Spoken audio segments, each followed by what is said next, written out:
on the east coast of the United States. I have no idea what time it is down and under, but it is time for Shiny Side Out with Dave and Mecky. So I hope you have your tinfoil hat all made and cinched down tight over your ears. So take it away, Dave and Mecky.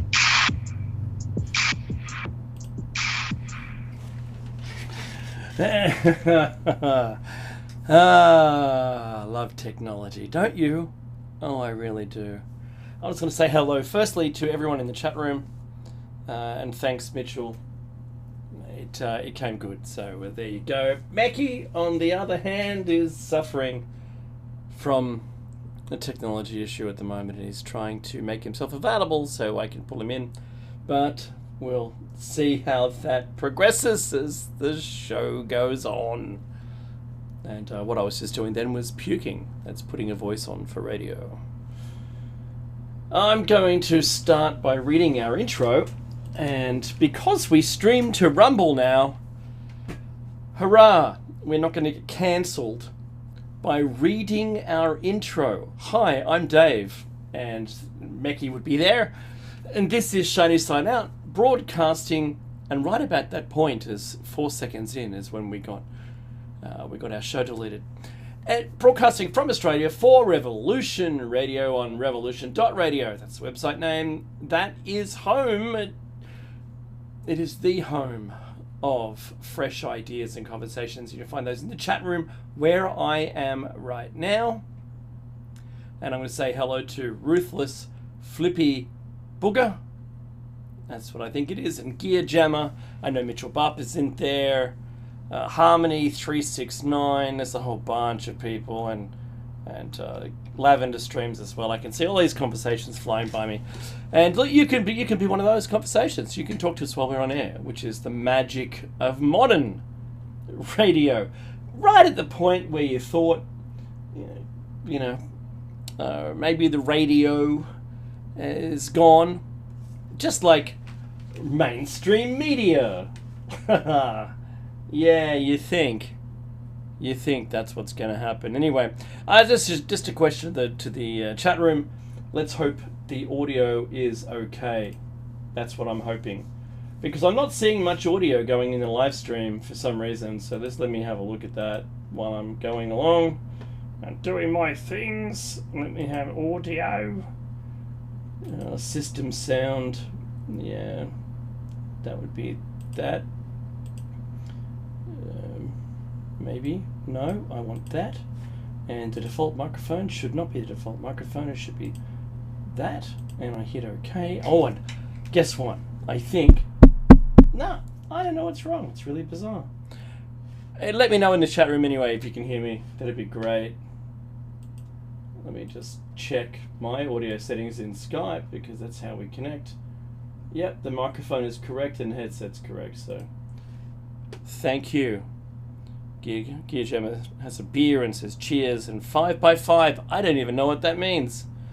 Does that mean you have 5 beers every 5 minutes? That wouldn't be very good and have a very good outcome for you. Oh, the sound. All right, fantastic. Now, you can buy some merchandise or donate. You can donate money, not goods. Don't donate a lounge to the station, but donate some kind of currency and some kind of currency to the station if you like anything we say. You can join us in the chat room as we talk, like I've said, and you can talk to us while I'm on air, like I've said. But this is show number 665, and if Mecky were capable of being with me on the show right now with the unforeseen technical issue, he would say 560 and 600, and let's hope he's listening to me while I'm on air so he can catch up. You can tune in to us on Shiny Side Out or Revolution Radio for that matter. You can tune in online on your smart device directly via an app, or actually you can do it through the website on your smartphone as well. There's a link, you can click it and you can hear Studio A, which is the choice you would be making. If you're listening to this on Rumble, then that's how to get...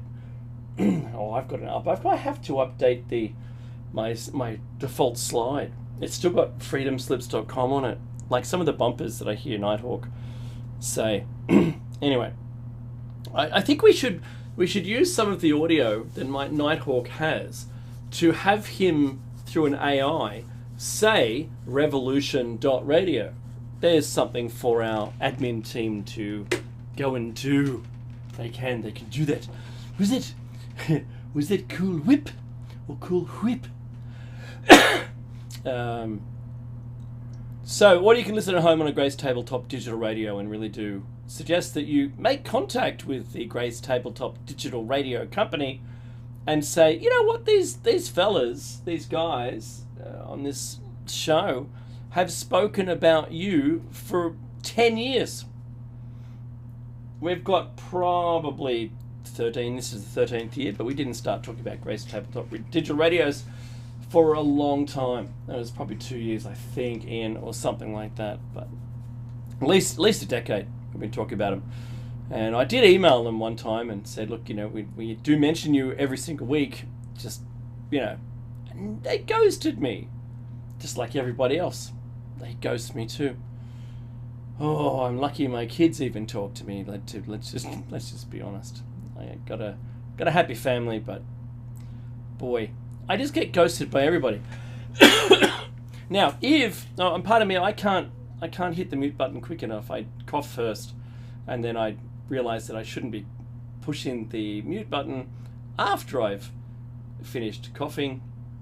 And it's just a twitch. Let's fingers crossed that I don't have some kind of lung cancer or something. But anyway, it's not going away. You know, you can access the station's archives to find Solaris's her show on there, because you're going to want to do that, because today David C. Collins was on, and he's an author and an artist, and he was talking about his latest book and the artwork and his website, and it was great. It was actually really cool to listen on in, and he seemed interested in our topic of the day, which is going to come up in the second hour, believe it or not.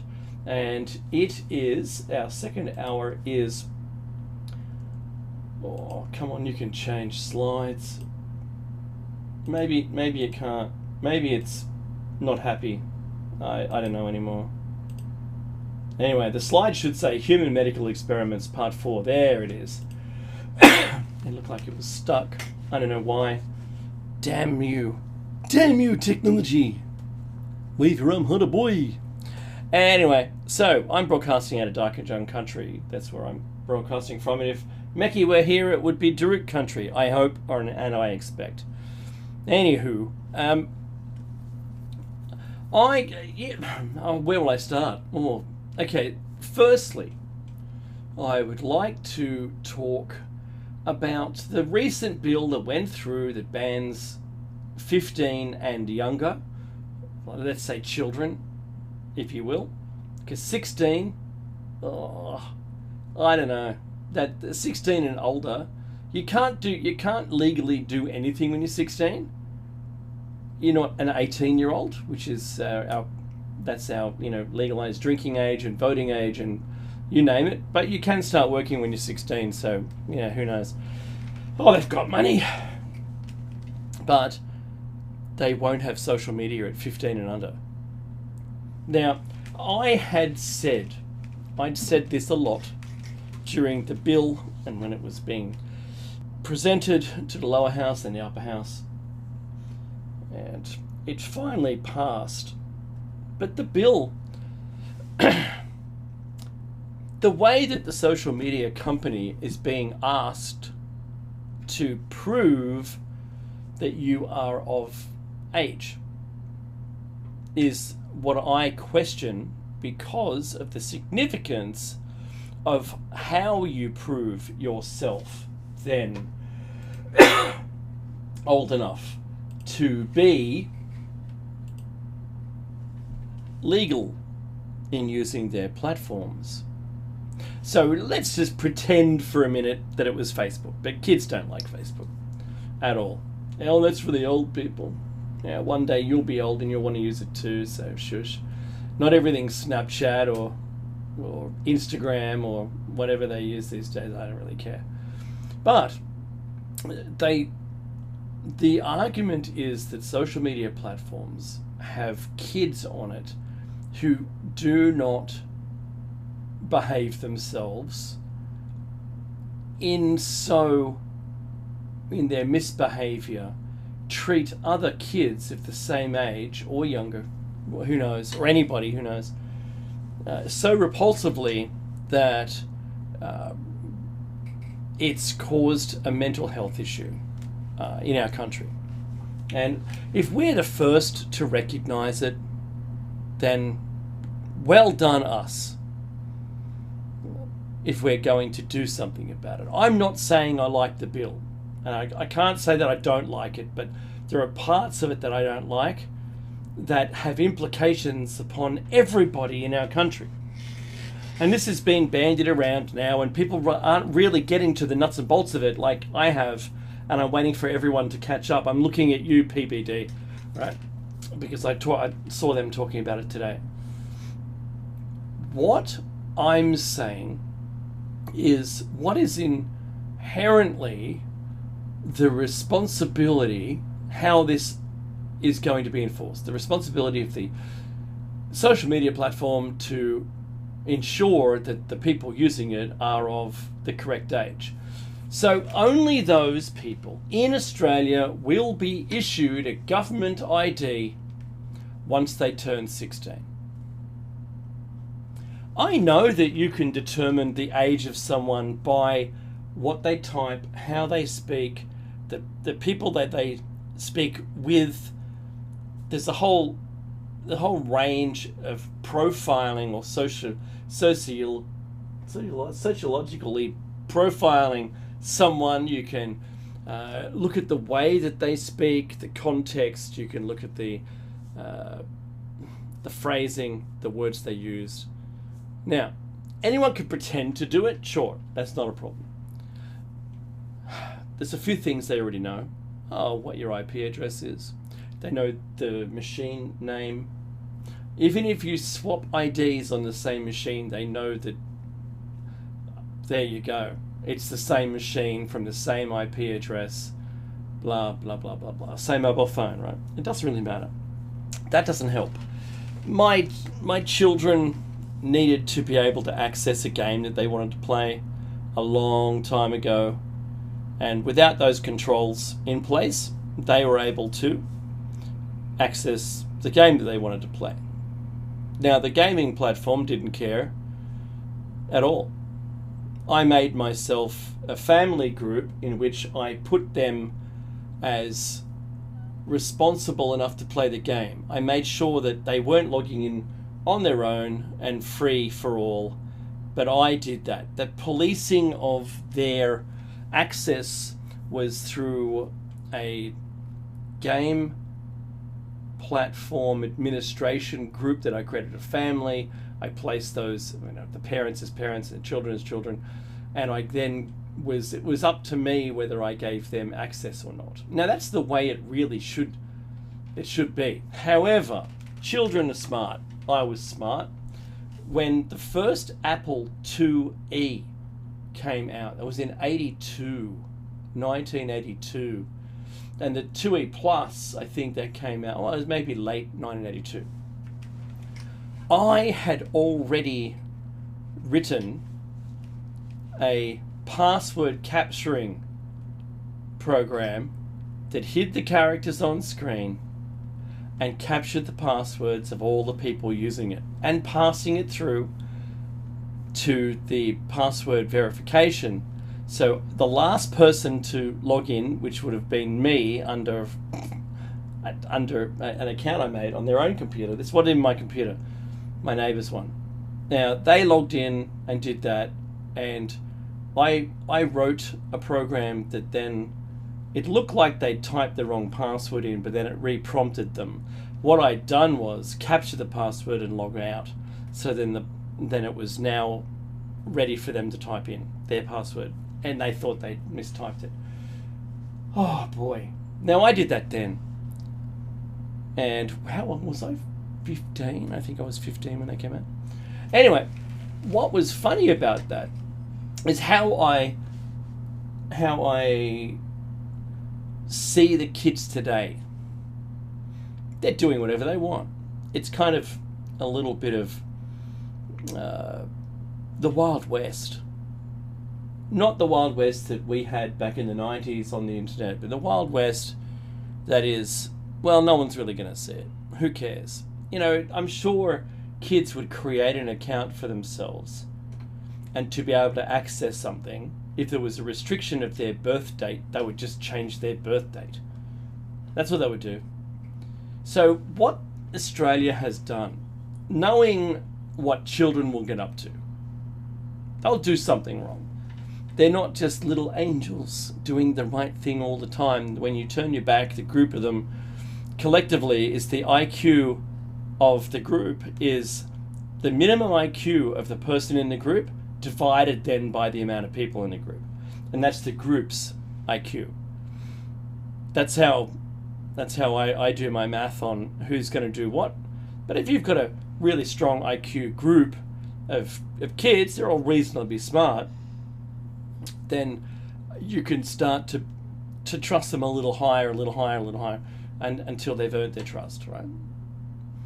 Now, the argument I'm making here is that I believe that the government is going to issue an identity to each Australian that needs to use social media, and you'll end up verifying who you are by connecting that account to the account that you're currently using under your own identity, or whatever identity you've made for yourself.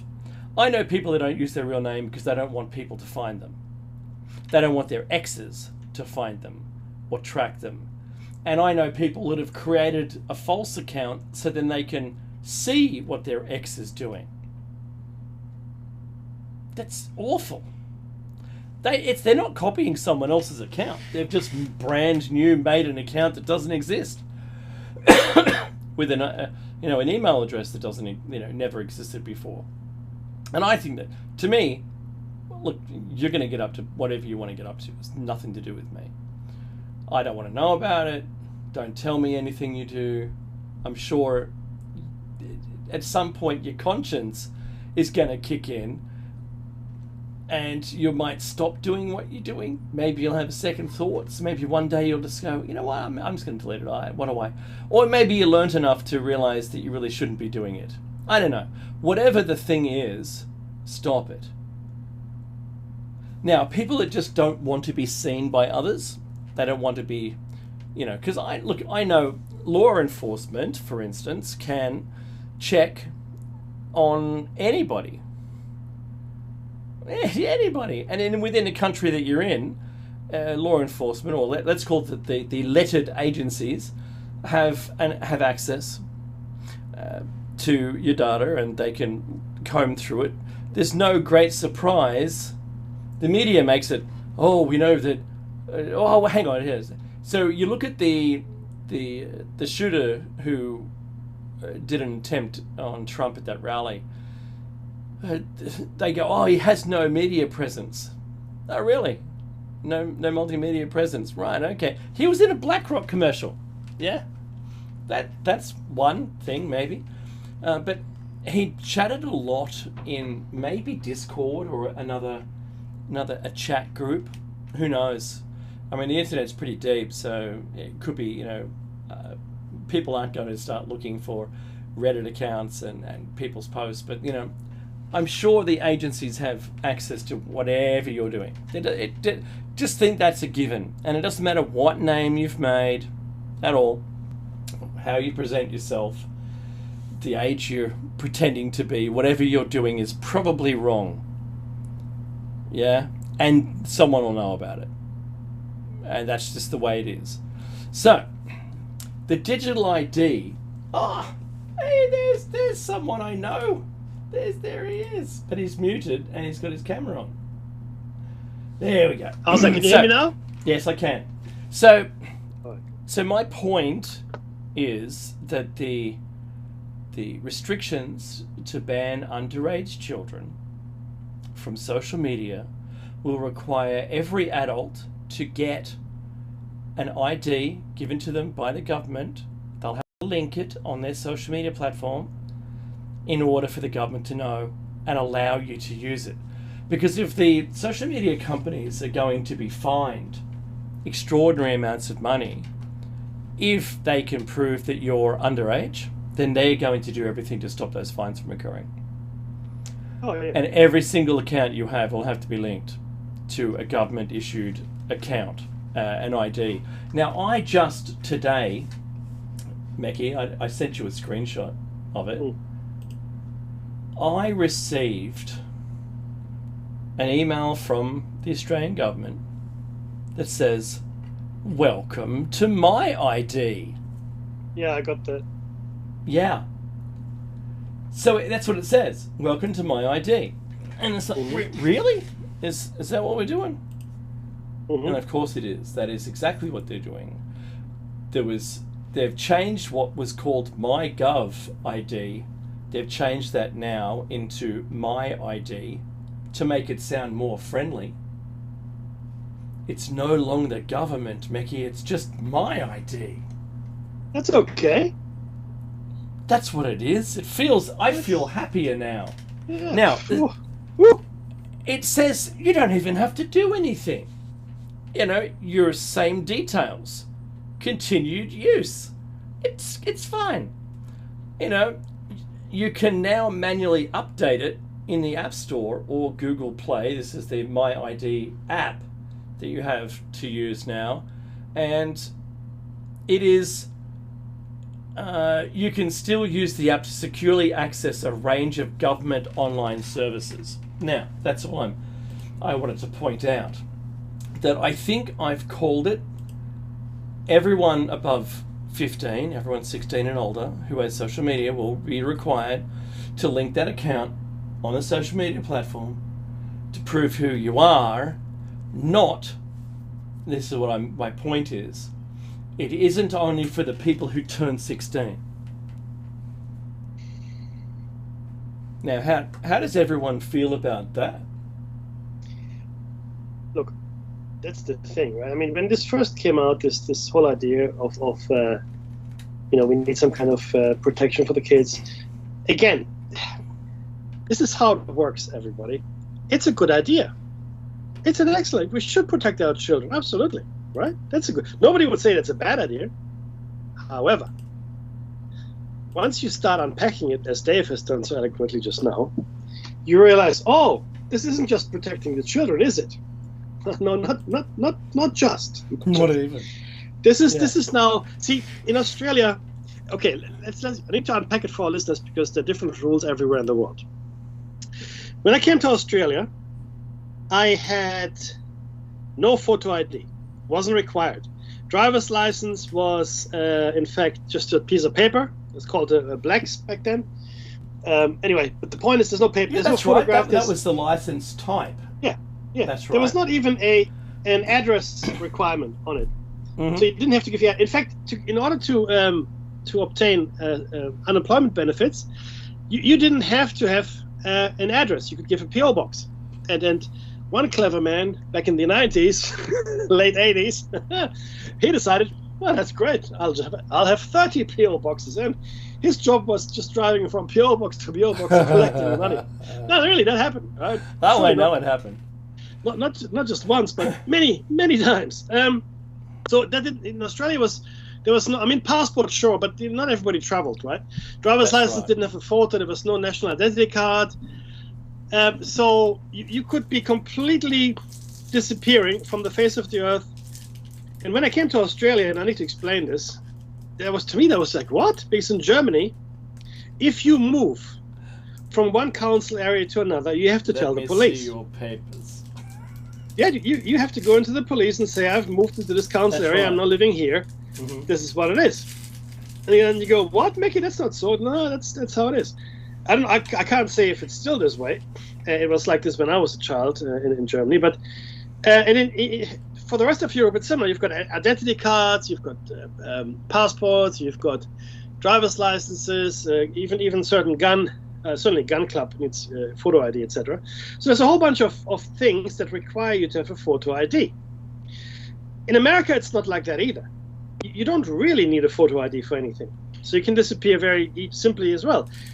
Now, in order to get in line with the rest of the world, or Europe in this particular instance, it became necessary for them to dream up a way to come up with a photo ID. And look, and the reason I'm going through all of this is to explain to you the struggle that the Australian government had to introduce that ID. I mean, Dave, I don't know if you remember, there was talk of the Australia card. Right, exactly, yeah. There was. I mean, it was horrendous. They could not get the ID through. It's just not for love or money. So my dad was part of the committee for the Australia card. Yeah, because they had representatives from every state, and he was, with all of his clearance, he was up there, and they were talking about it.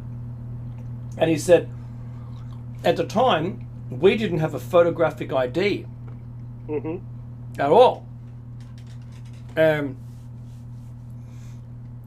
The federal government, while they liked the idea of the Australia card, which is a federal identity, the states and the federal government really didn't like each other. And that's right. It went the way of the state-controlled photo identity, but all the states had to do it if they didn't want the federal government to do it. And they would go, yeah, fine, as long as you're not doing it. And then the same database was linked to all of the federal information on you. So it made no difference. It actually made no difference. It was the same as getting the Australia card, but we just had a state-based photographic card that had all the same linking. It's crazy. And now, lo and behold, for the first time ever, and truly for the first time ever, we now have in Australia, the wonderful opportunity to give everybody the same ID, and everybody will now be registered. Isn't that wonderful, Dave? I know. What a wonderful world we've come to live in. Hand on heart, Mickey, this is like, oh my goodness, right? Is this like not the best thing ever? Ever? This is like apple pie and cream soda and all things wonderful and diabetic inducing. No, look, the unfortunate truth is that it has taken a long time, but they finally got there. And of course, again, and this is important to understand. And I like David Icke, because a lot of the stuff David Icke talked about was way ahead of his time. It just was, right? It doesn't matter if you believe in reptilian shapeshifters from the lower fourth dimension or not. That's irrelevant. All the stuff that he and by the way, I wouldn't completely discount it, by the way, but all the other stuff he talks about is on the money. And he talks about a Hegelian dialectic, which is, you present someone with a problem, then you offer a solution. And you had the solution all along. You created the problem. They don't know that you created the problem, right? They don't know that, but there's a problem. And now you, lo and behold, have the solution, the answer. How wonderful don't is you? It?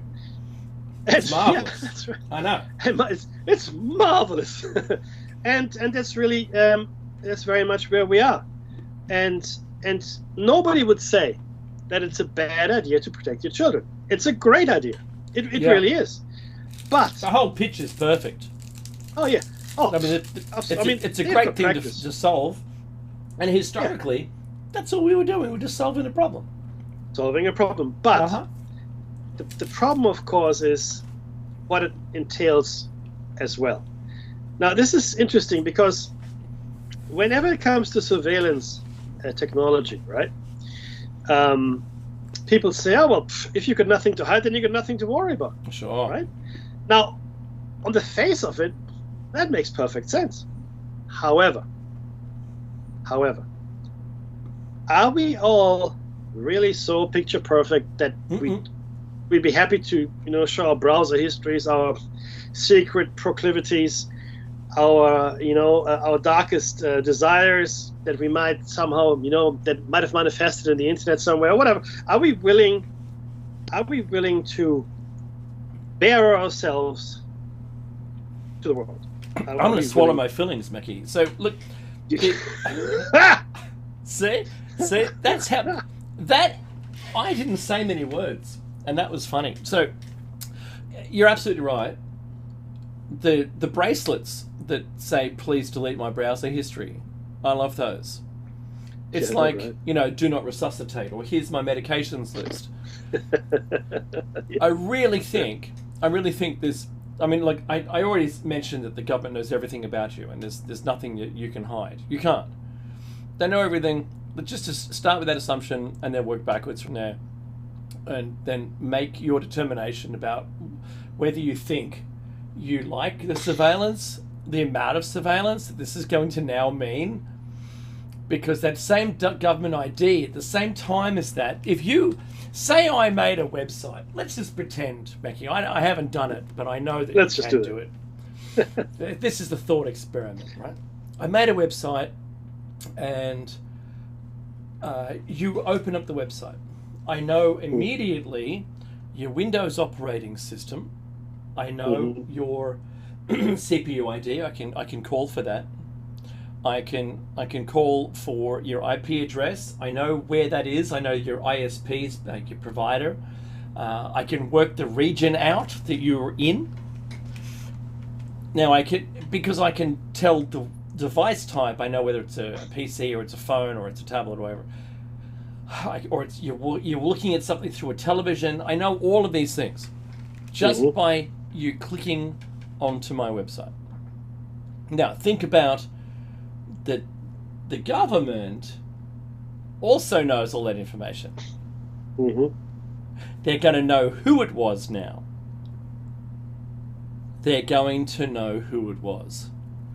So everything about that, all the conversations, all they really want to know legally to protect not you, but everyone else from you is who typed that in, who wrote that.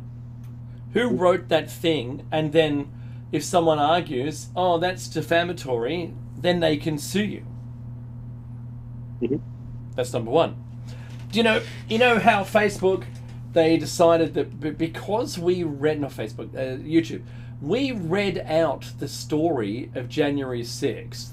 That's all I'm saying. We read the article. It was on screen. And it was from whatever the news outlet was at the time. We read the story without comment, and the only thing that we said was, that's a bad thing. And then we had a video deleted because of incitement. We didn't laugh, we didn't support it, we were against it, and appeals went nowhere. Nowhere. So, there's currently a court case still going on about that. And evidence is being submitted to that same thing. It was a story that we read, and that is all. Think about what an ID then does to you in the panopticon of the internet going forward. Do you say less? Is the outcome going to mean that people are going to be afraid now? You wait till the first lawsuit against someone for saying something like in England, how you can go and do 2 years jail for retweeting someone else's tweet. Someone else's tweet. You didn't even comment, just retweet it. Oh no, it's jail. Hey, you're going to jail. But why don't you get the person who tweeted it? It is insane. How insane. It's I don't know. I mean, words fail you. Words fail you because it makes no sense. It's at the level of scrutiny. At the level, so this is the thing. I mean, Dave and I are very careful. Always have been what we say on air. Swearing. I mean, some once in a while something slips through, but it goes into content as well. I take a lot of pride in doing a lot of research before we do any show topic, and that's just what we do, right? But that's not enough anymore.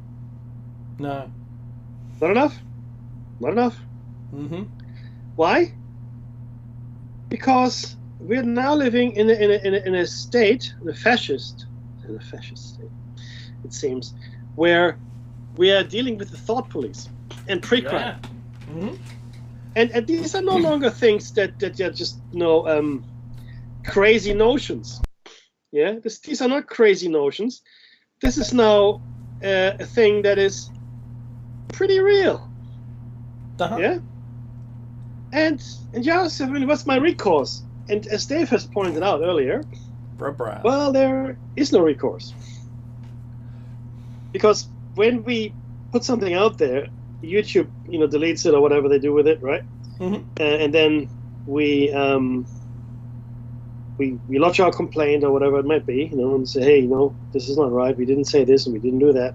There's no person. No, you're There's right. no recourse. There's no person. No, there's no person. So you ask yourself, well, then what do we do? It's like Kamala. Not a lot. It's just like Kamala Harris's. Have you been to the border? We've been to the border. Have you been to the border? I don't understand the question.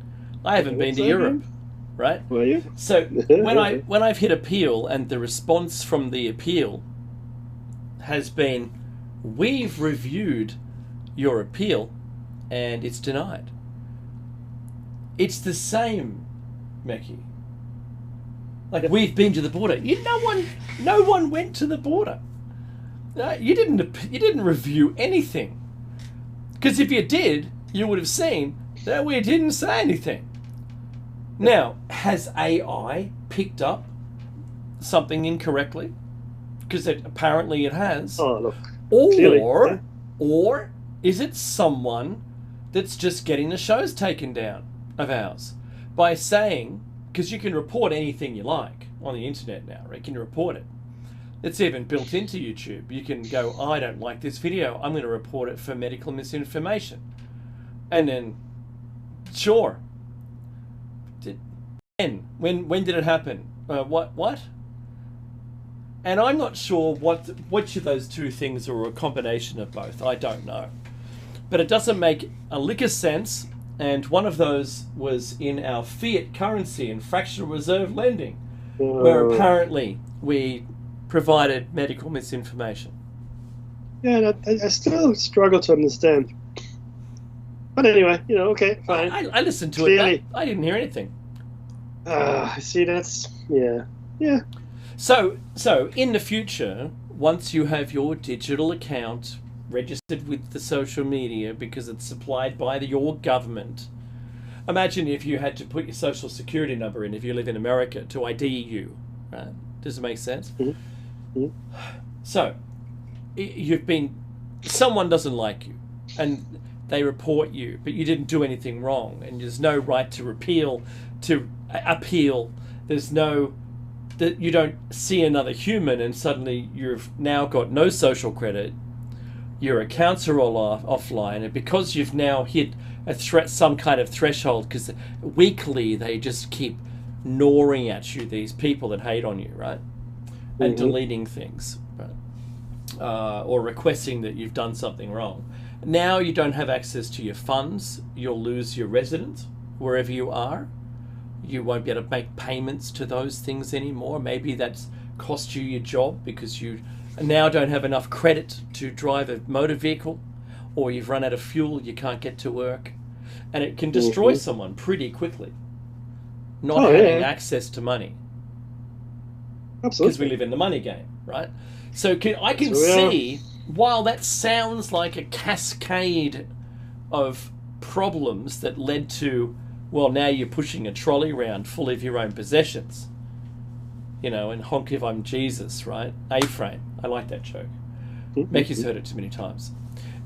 That there isn't much gap between what's just been approved, how you behave, the introduction of social credit, because that's the next thing that has to come along. As soon as they start to see that people are talking either about the government negatively or about someone else, or whatever the thing is that is now you're impacting others, that's when social credit comes in. And that's when you start you'll see the decline of people's lives. You see the decline of our countries. The only people that won't be in decline are those who are exempt from it, and which happens to be the media, money, and politicians, and those educated types at universities, Meki, they're exempt as well. Oh, yeah. So the only people that will be allowed to have any kind of discourse are those, let's call them elitist individuals. Yeah. How? Parasites. I'm asking I like you to call them, but this question. How is that even right? You're a funny man. Let's just be clear on one thing here, right? Right, wrong, justice, injustice. These are concepts that are completely meaningless when we're talking about anything in this context here. Yeah. It means nothing. You'd like it to mean something, but it just doesn't. Simply because everything, every rule, every single rule, every idea, everything that exists that you think should be followed or is good or whatever, only exists to keep you in check. That's it. It's not there to keep anyone else in check. It's just literally, it's just you. And you know that you're that person that needs to be kept in check is because you're not part of the parasitic organism, right? You're not super rich. You probably work for a living. You probably struggle, like most people. Even if you're not struggling, you're not read in. So your ship is going straight into the sun. That's that's the B ship. Yeah. B ship. That's right. That's what happens. And the people that are read in, let me just rephrase this. Even the people that are read in are not fully read in. They think they are. Not yet. But, and this is really interesting, there's a lot of movies out now and TV shows that have this kind of thematic, where it's dealing with, I guess it's to some extent conspiracy theories, but also like what would happen if the elite were to ever come and knock on your door and ask them to work for them, and etc. etc. And the answer is quite simply that it looks like you're going to be well out of luck, because they don't care about you. They will use you like a tool, which is to them what you are. You're a tool, and not in a good way. Will I be getting paid? And you know what? Yeah, I want to say yes. I want to say I yes. invite them to knock on my door then, kindly, of course, and within the proper, appropriate social time frames, like during business hours or something, and be kind. Maybe call in advance because I'll open the door. It's not a problem. Maybe do that, but they will not. Will certainly not ever treat you as an equal or anyone deserving anything as such as a modicum of respect. Not liking. But look, if you're happy to live ignorant, and the truth is this, Dave, and I was thinking about this today, and I also realized that music is the one great thing that connects us all, but that's beside the point. But a lot of people are very happy to just live and not be bothered. Truly. The self-censorship that goes on, when it comes to stories that are that could be reported on, and Jim Maas said this very eloquently, in fact. And he said, the level of self-censorship is phenomenal. Yeah. When he was a reporter, it didn't really exist to that extent, he said. Like when he was younger, I mean he's of course passed away now, but when he was a young reporter, and he investigated the Kennedy assassination, amongst other things, and his book was one of the books that was used for Oliver, what's his name? The director, I forget his name now. Anyway, the guy who made JFK, the movie, he used Jim Maas, part of Jim Maas's book. Really good movie with Kevin Costner, the magic bullet scene. You remember all that? Yeah. In any event, and because he said it's not necessary to forbid people to do something. He said it's not necessary. It's sufficient to let them understand the penalties that are inherent in the system for anyone that dares to do something the system doesn't want done. And we see this every day. Do you really think what you see in the news these are the only stories worth reporting on? Really? No. No, of course not. But Do you know what I see them as, Becky? I see them as the first 5 results when you search for a thing in Google. They're all the paid results. Yeah. Well, that's exactly true, actually. They are, and you will see a sponsored ad. They usually say sponsored ad.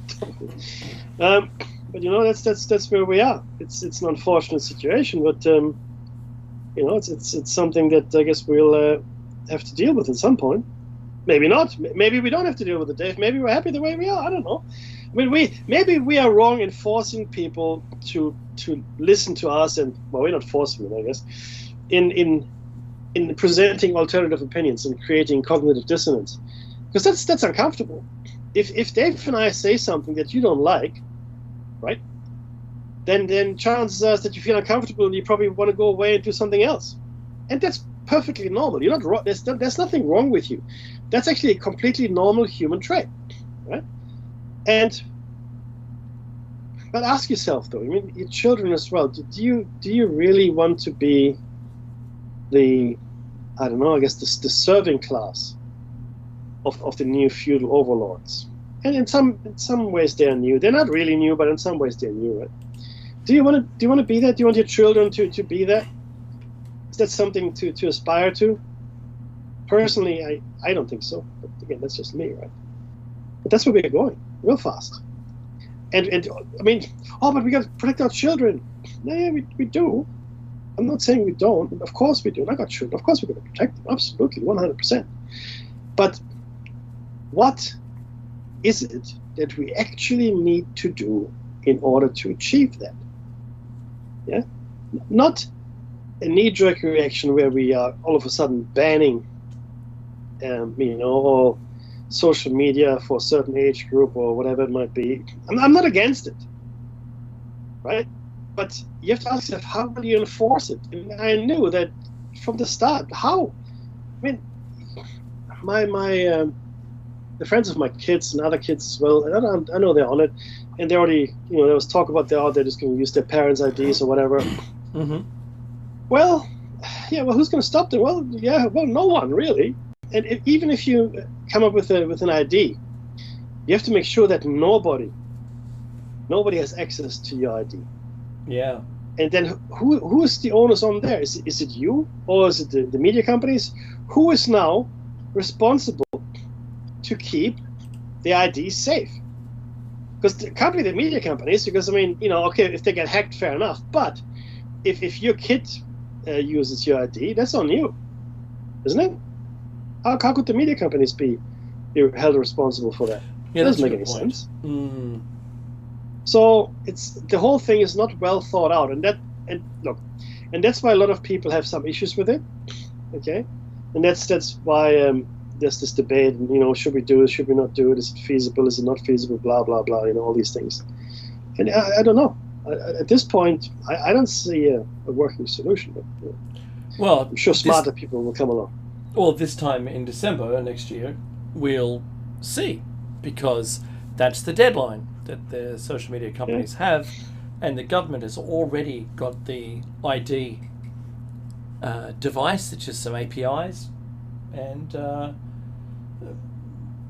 I think that's where that's going to end up. It's going to be pretty rapid if you think about how that could happen. I know that our government in Australia has tried to upset the apple cart as far as X is concerned. Our government doesn't like a platform that allows people to talk about things, and they've hated the fact that Elon Musk has done that. He said, if it's illegal, I'll take it down. I'll just prevent it from being shown to your country. I'll do that if it's illegal in your country. Not a problem. Mm-hmm. But having discourse about a topic is the easiest way to have that topic, the misinformation destroyed. I mean, my argument, Mekki, is there is misinformation everywhere, but what are they willing to let go by, get caught in the net? What are they willing to do that with? And it's the flat Earth nonsense. Because it's that's the kind of stuff that where you go, oh yeah, look, and this is what I've said to me. We are all painted with the same brush. If you say you don't believe that the moon landing happened in 1969, or at least the way it was they told us, or if you say that you believe in Bigfoot, if you believe that there's quite likely extraterrestrial life out there, never mind whether or not it's here or not. Never mind That's that. right. Yeah. But if you say any of those things, immediately, what people have in their head because of the programming that we have undergone over these last few years, they see you as a conspiracy nut, and I mean this, right? That's exactly how they see you, and therefore, you're not worth any further discussion. You're just a crazy person, and thanks for coming. And that's where we are, because we've now this is going to sound crazy too. We have weaponized our language. Yeah. Okay. To the point where simple phrases are so loaded with meaning that you can't say them anymore, unless you want to elicit a. Was one of those created by the CIA. Completely. Now, first of all, the very notion of a conspiracy is completely not. I mean, the word wouldn't exist if the thing didn't exist, really, right? Even, that's right. Because conspiracies. I mean, we've dealt with conspiracies all our lives. It really isn't a new thing, at all. But as soon as you bring it up, you're crazy. You're a crazy person. There's no conspiracy. It's a conspiracy theorist, because you are now a flat earther. Okay, that's what you are. That's right. Remember 9/11? If you immediately dismiss conspiracy theories on it.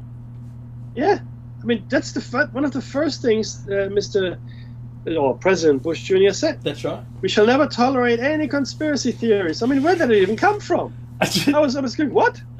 What? I know. Well, excuse I think me? we're onto something. Yeah, straight away. Yeah. What? That was just nuts. But nonetheless, that's what he said. Right? It's the same as on Wizard of Oz. Pay no attention to the man behind the curtain. Yeah, that's right. It's the same. I don't see it as any different. No, of course it's the same. 100% it's the same. and the Wizard of Oz, together with a lot of other books that we think of as children books, are not that. They were written with a very specific intent, right? But you can't always present it that way. Book burnings aren't new. It's like they've never gone out of fashion. We still like to burn books. It's good, good fun. Got nothing to do on a Saturday afternoon. Just go to the library, burn some books.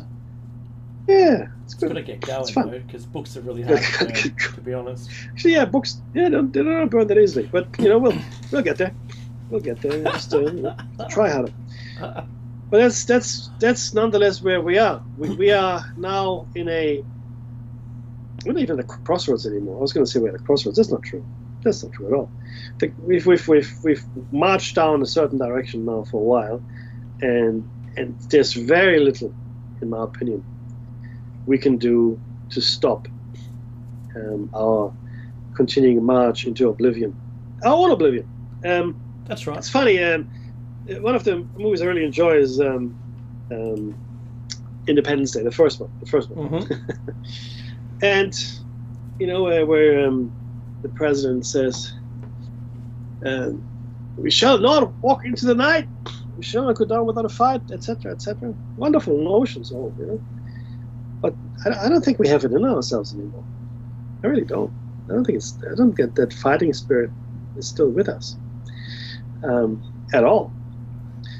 If you look at all the things that have happened in the last 5 years, and we're still debating of whether or not they're aliens whether or not they're UFOs. I mean, first of all, UAPs or UFOs are real. The phenomenon is a real thing. I'm not saying it's this or it's that, because I don't know, but it's a real thing. Oh, jeez. Look, we can always pick it up another day, but ultimately, we were asleep. We slept through a disclosure. Yeah, it's happened already. And thanks to Gear Jammer there in the chat room. Yeah, we are Dave and Mekki on Studio A. Shiny Side Out, and coming up after the break is always a human experimentation, I think part 4. So if you're listening and watching this on Rumble, there'll be a new stream for the second hour. But in the meantime, donate, and we'll see you in a few minutes straight after this bumper. Listen to Revolution Radio at freedomslips.com.